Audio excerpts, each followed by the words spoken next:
You're watching Last Records, and today I'm covering people who died doing the safest job imaginable on a set, sitting behind a desk and talking. From a late-night host who choked while his audience laughed, to a woman who put herself in the most dangerous spot on stage, ending the show in the most disturbing way possible.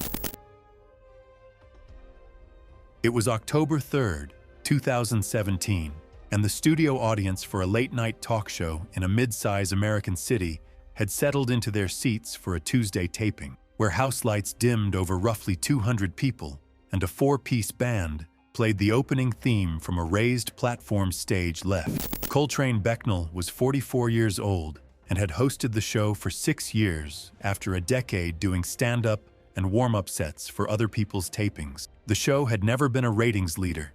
It survived on one formula: recurring comedy segments built around physical challenges and food. The segment that kept it alive was a celebrity eating challenge. Every episode, Coltrane raced a willing guest through some oversized food item. He won most of them. He kept a whiteboard in the green room, tracking his record against every guest. Updated it himself after every taping with a dry erase marker he kept in his jacket pocket. His producer later said he studied the board before every show like a playbook. His record at the time of his death was 94 wins, 31 losses. I keep circling back to that number because it means he'd done this 125 times. 125 times he shoved food into his mouth on camera, and every single time he walked away from the desk, laughing. That evening's challenge involved a thick-cut steak portion, bone-in, against a comedian who had been on the show twice before. The segment was roughly 4 minutes in when Coltrane's movements changed. He stopped chewing. His hands came up to his throat. His eyes went wide. No sound at all. His guest later told investigators she thought it was part of the act. Coltrane had done exaggerated fake choking bits during this segment before, slumping in his chair, clutching his chest, mugging for the camera. She said she almost reached over, but the last time a guest touched him during a bit, it ruined the take. The audience laughed. The guest laughed. The band kept playing. The detail his producer shared that I can't shake is the band still playing the segment's theme while he was dying at the desk. A camera operator later said she noticed he wasn't making any sound, not gagging, not coughing, and that his face was changing color. But she hesitated. The show ran on a strict no-break format during signature segments, and the crew was not permitted on the stage floor during live takes. A previous crew member had been reprimanded for calling a cut during a bit that turned out to be part of the performance. The format trained everyone in that room to assume it was the show. And that's the part of this I can't stop thinking about. The system didn't fail because nobody noticed. It failed because noticing wasn't enough. The room was built to keep going. Roughly 90 seconds passed before the floor director broke format. By then, Coltrane's lips were visibly blue. He was not breathing. A crew member attempted abdominal thrusts and back blows while another called emergency services. The obstruction did not clear. He had no pulse by the time paramedics reached him. He was transported to a nearby hospital. Resuscitation efforts continued, but he never regained spontaneous breathing or cardiac activity. He was pronounced dead. The medical examiner determined the cause of death to be asphyxiation due to complete airway obstruction by a foreign body. I found this detail in the investigation file. The segment had been running for 4 minutes and 11 seconds when the first crew member broke protocol. 4 minutes of a man dying in front of 200 people who thought they were watching comedy. The show was canceled. The production company overhauled on-set medical protocols and eliminated the no-break during segments policy. The death was ruled accidental.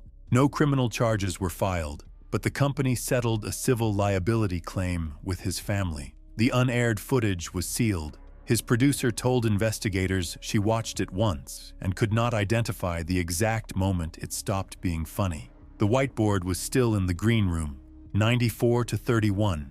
Nobody erased it. This next one hit me differently during research because the man who died had held the thing that killed him in his own hands that afternoon. He checked it. He signed off on it. And it still wasn't enough, because he was checking the wrong thing. It was March 22, 2015, and stage lights flooded a television studio in São Paulo, Brazil, where a crew of over 40 ran final preparations for the season premiere of an evening variety show known for elaborate musical numbers, sketch comedy, and stage effects that grew bigger every year. Iraja Saldanha was 36 years old and had hosted the show for 3 seasons. Before television, he had performed in theater revues across southern Brazil. He was married. His daughter had just turned 2. His wife worked in television production, and colleagues said the two of them talked about staging and lighting the way other couples talked about dinner plan. Now that may mean she understood exactly what happened the moment she heard. She didn't need anyone to explain what a cannon misfire meant. Iraja carried a clipboard everywhere on taping days. His crew called it his boom sheet, a hand-drawn diagram of every pyrotechnic cue, placement, and timing mark. He walked the full stage before every taping, checking each device against his drawings. His stage manager later told investigators he once delayed a taping by 40 minutes because a confetti cannon was 18 inches left of where his diagram showed it. That clipboard is the detail from this story I've spent the most time with because it proves he cared more than anyone in that building. He just cared about the wrong column. That afternoon, a licensed pyrotechnics technician reloaded one of the high-pressure confetti cannons, industrial-grade systems rated for large-scale stage effects, between rehearsal and the live taping. The confetti charge was replaced. The metal end cap was reattached, but not properly secured, threads not fully seated, retention pin not engaged. Iraja walked his pre-show check roughly 30 minutes before air. He confirmed the cannon's position. He initialed his clipboard. He never opened the housing. He never checked the cap. During the cold open, the cannon fired. The compressed air, operating at normal pressure, had no resistance from the unsecured cap. The metal disc launched at high velocity instead of the confetti load. It struck Iraja in the center of his chest. He staggered and collapsed within seconds, losing consciousness shortly after hitting the floor. I need you to understand the distance, roughly 15 feet from the cannon mouth to where he stood. The cap crossed that space faster than anyone on that stage could process what had happened. The impact caused massive internal damage, cardiac contusion, and lung collapse. Crew reached him within seconds. The on-set medic attempted to stabilize him, but the hemorrhaging outpaced any intervention available in the studio. He was transported to a hospital and pronounced dead shortly after. The medical examiner determined the cause of death to be blunt force thoracic trauma, resulting in cardiac contusion, lung collapse, and hemorrhagic shock. The show was suspended indefinitely. The scene was treated as a workplace fatality. Federal workplace safety authorities issued a review of compressed air pyrotechnic systems and reload protocols. The technician who performed the reload was referred for criminal negligence review. The clipboard with Iraja's initials was entered into evidence. Going through that clipboard page after reading the investigation report is what broke me. Every mark was correct. Position, angle, timing, sightline. Every box checked, except the one that mattered. All right, so this next one is the one I kept putting off, because the thing that killed him was something everyone around him treated like a joke for 11 years. 30 sippy cups on a shelf. That's how comfortable everyone was with it. It was November 8th, 2016, and the studio audience for a long-running evening panel show in Seoul, South Korea, filed into a familiar set. A curved desk, 3 guest chairs, a skyline backdrop, where the same host had opened every episode for over a decade. Do-hwan was 52 years old and had hosted the show for 11 years, the longest tenured host in the time slot's history. Before the talk show, he had spent 15 years in broadcast journalism, married 26 years, 2 adult children. His colleagues described a man who had no identity outside the show and no plan for what came after it. He had a habit everyone knew about. He poured and spilled water constantly during tapings, 3 or 4 glasses per show. Nervous energy. He fiddled with the glass while guests talked, overfilled it, knocked it reaching for notes. The crew had replaced the desk surface twice in 11 years because of water damage. It became part of the show's identity. Guests brought him novelty sippy cups as gag gifts on air. He kept everyone on a shelf in his dressing room, over 30 by the time of his death. His wife later told investigators the shelf was the only thing in that room he never let anyone rearrange. What I can't get past is that 30 people noticed the same thing, and all 30 bought him a cup instead of raising a concern. What no one saw was beneath the desk. The integrated lighting and monitor system ran on mains voltage, 220 volts in South Korea. A power feed under the desk's surface had insulation that had been softening and cracking for months. Repeated water exposure had degraded it, gradually exposing a section of live conductor. The circuit had no residual current device, the kind of breaker that cuts power the instant current leaks through an unintended path. The desk had been wired before those protections were standard, and no one had retrofitted one since. That evening, roughly 20 minutes into the taping, Do-won knocked over his water glass. Water spread across the desk surface above the compromised section. His left hand rested flat on the wet surface. His right hand gripped the metal desk frame. Current passed through his arms and across his chest. He stiffened. Witnesses later described a brief, visible contraction. His shoulders pulled inward, his jaw locked, before he collapsed sideways out of his chair. I read that detail 3 times in the witness statements. Not a dramatic fall, a freeze, and then gravity. A guest beside him caught his arm as he fell. Crew rushed the stage. A producer initiated CPR within a minute. The studio's medical responder took over with a defibrillator. Initial rhythm was consistent with ventricular fibrillation. Paramedics arrived and continued efforts. He was transported to a nearby hospital.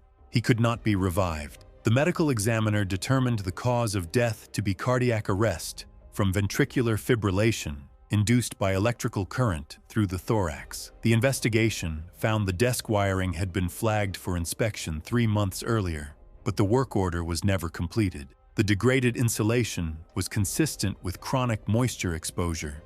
I spent a while on the maintenance timeline, and what I can't wrap my head around is that they noticed enough damage to replace the whole desk surface, but not enough to wonder what that same water was doing 6 inches lower. The studio overhauled all desk-integrated electrical systems across every soundstage. New protocols required moisture-resistant conduit for any wiring within reach of a presenter. The shelf of sippy cups was photographed during the investigation. 31 cups. The newest one had been given to him on air 2 weeks before his death. I keep thinking about the person who gave him that last one. They watched the segment, they laughed, and now their cup is in an evidence file. So this next one is different from the others in a way that made it harder for me to research because she was warned, on camera, by the person holding the animal, and she reached over and took it anyway. It was April 9th, 2018, and a daytime talk show studio outside Sydney, Australia was arranged for a recurring segment the network promoted more heavily than anything else on the schedule. A live animal showcase featuring native wildlife, hosted by a woman who had turned it into the highest-rated block on the show. Kiralee Ashgrove was 41 years old and had hosted the show for 6 years. Before television, she had worked in radio and publishing. She lived alone with 2 rescue dogs north of the city. No formal training in animal handling. What she had was a camera presence that made audiences trust her with anything she held. She kept a framed photo wall in her dressing room, herself with every animal that had appeared on her show. Over 150 photos across 6 years. She insisted on holding every animal, even when handlers recommended against it. Before each shoot, she told the handler which side of her face photographed better and positioned the animal accordingly. A producer later said she treated every animal segment like a portrait sitting with herself as the subject. And I think that's where the danger was hiding the entire time. Not in the animals, but in the fact that she never once saw herself as the one at risk. She saw herself as the host. The animal was the guest. Guests don't bite the host. That afternoon, a licensed wildlife handler brought a coastal taipan, one of the most venomous land snakes in the world, for a segment on dangerous Australian species. The handler placed the snake in a secure display enclosure on the desk. The handler told Kiralee, clearly and on camera, that the taipan was not to be held. Roughly 4 minutes in, Kiralee reached across the desk, unlatched the enclosure, and lifted the snake out with both hands, repositioning it against her left forearm for the camera angle she preferred. The handler reached toward her immediately. The snake struck once, sinking into the inner forearm above the wrist. Kiralee flinched, then laughed. She set the snake back in the enclosure and held up her forearm to the camera, showing 2 small puncture marks. She called it a scratch. The segment continued for another minute before the handler insisted they stop. I've been thinking deep about that laugh for longer than anything else in this story, because it honestly kind of tells you exactly where her head was. She wasn't thinking about the snake or the wound. She was thinking about the clip and whether it would get shared while the venom was already at work. Roughly 20 minutes passed before production arranged transport. Kiralee told the production manager she was fine and wanted to keep filming. The handler urged immediate hospital transport, but production deferred to her. She was the host, and she was saying she didn't need it. By the time someone overrode her and called an ambulance, the venom, a potent mix of neurotoxins and procoagulants, was already at work. Initial symptoms were subtle: headache, mild nausea, slight swelling around the bite site. 20 minutes. I need you to hold that number, because in taipan envenomation cases, those are the minutes that shape everything that comes after. And they spent them figuring out logistics. By the time she reached a hospital with appropriate anti-venom stocks, the envenomation had progressed. Over the following hours, neurological signs developed: drooping eyelids, progressive weakness in her limbs. Then the coagulopathy set in. Her blood's ability to clot was collapsing. Medical staff noted bleeding from her gums and IV sites. Anti-venom was administered, but systemic envenomation was advanced, and complications were already underway. Her condition deteriorated through the evening.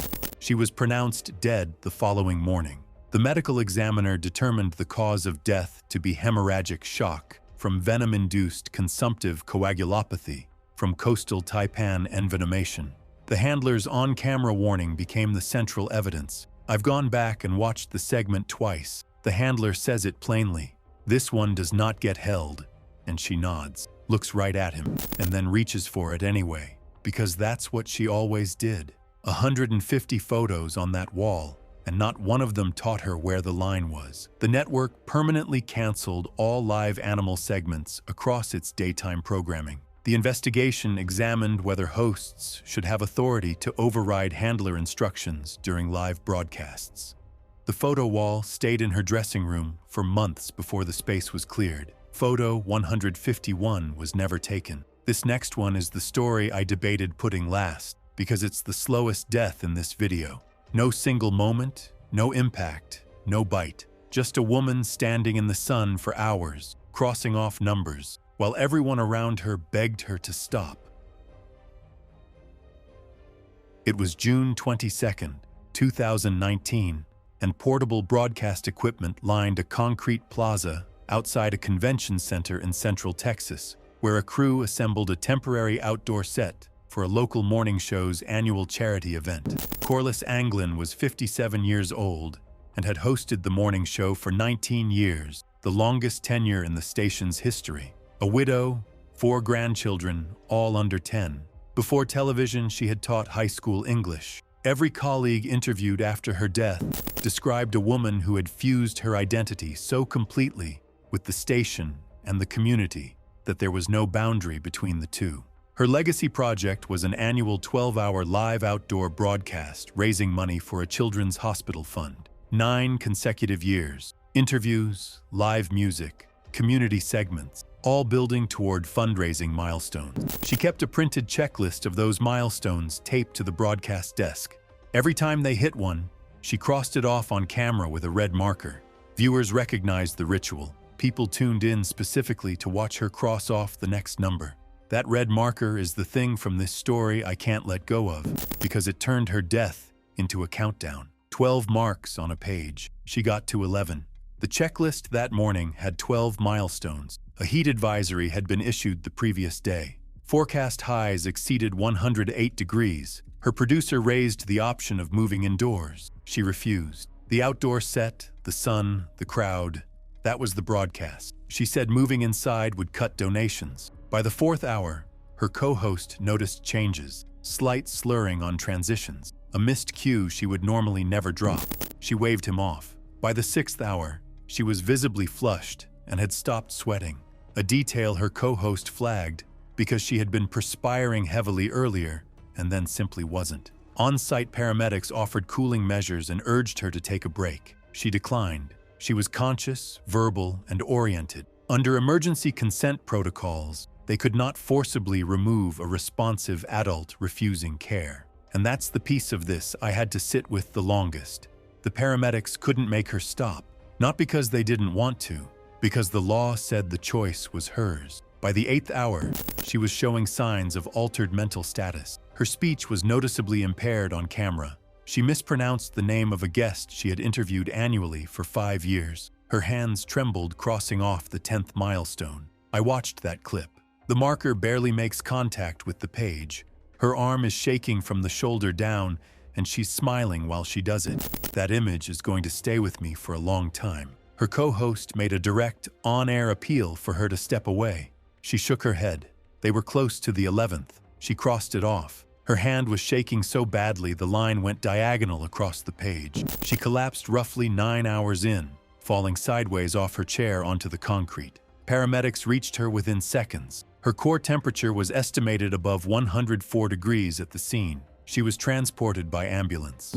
She did not regain coherent consciousness. She was pronounced dead the following morning. The medical examiner determined the cause of death to be severe hyperthermia resulting in cerebral edema and multi-organ failure. Here's what I found during research that made this worse. The 12th milestone, the last one on her list, was reached by a surge of donations that came in after her collapse was broadcast. She never knew they made it. The red marker was still on the desk when the crew broke down the set. The station permanently restructured the charity event to indoor-only format. The question of whether production has a duty to override a host's refusal when conditions become life-threatening was never formally resolved. Her co-host left the station within the year. All right, so this last one is the story I chose to end on. Every other story I've covered today, you can point at something the host did. A choice, a habit, a moment of stubbornness. This one is different. She did everything the same way she always did, 1,000 times. And the 1,001st time, the ceiling didn't hold.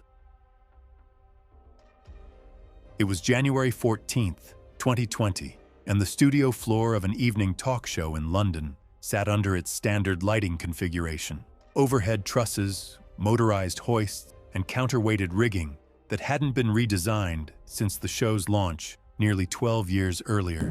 Iona Bracewell was 48 years old and had hosted the show for its entire run. Single guest, one chair, one desk, minimal set design.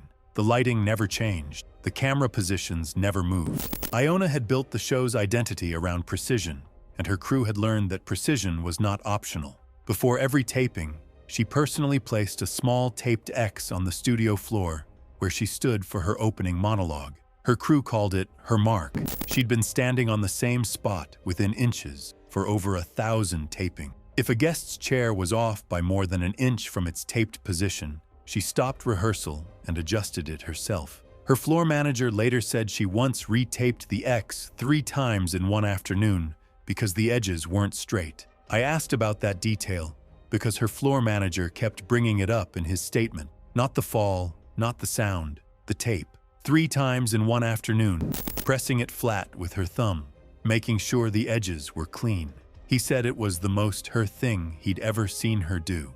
That evening, roughly 90 seconds into the live opening monologue, a steel cable in the overhead rigging failed. The cable ran through a sheave pulley that had been fractionally misaligned for weeks, creating micro-abrasion. The cable dragging against the pulley housing with every movement. Over time, wire strands frayed and snapped beneath the outer jacket. The damage was invisible from the ground. The most recent inspection had been visual only, conducted by a third-party contractor servicing over 40 venues with a 2-person team. The cable was not load-tested. The sheave alignment was not flagged. No full load test in over a year.